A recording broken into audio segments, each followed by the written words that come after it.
নমস্কার। সৎপাত্র কবি সুকুমার রায়। শুনতে পেলাম পোস্তা গিয়ে তোমার নাকি মেয়ের বিয়ে। গঙ্গারাম কি পাত্র পেলে?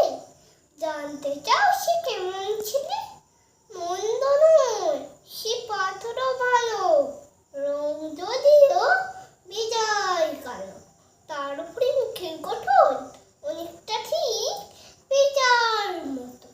বিদ্যে বুদ্ধি বলছি মশাই, ধন্যি ছেলে অধ্যবসায়। 19টি বার মেটে দেখেছি, খাই হয়ে থামো শেষ। বিষয় আশয় করে বেজায়, কষ্টে সৃষ্টে দিন চলে যায়।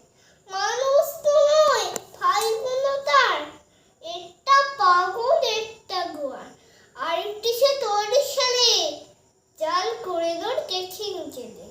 কনিষ্ঠটি তবলা বাজায়, দাদলা দলে 5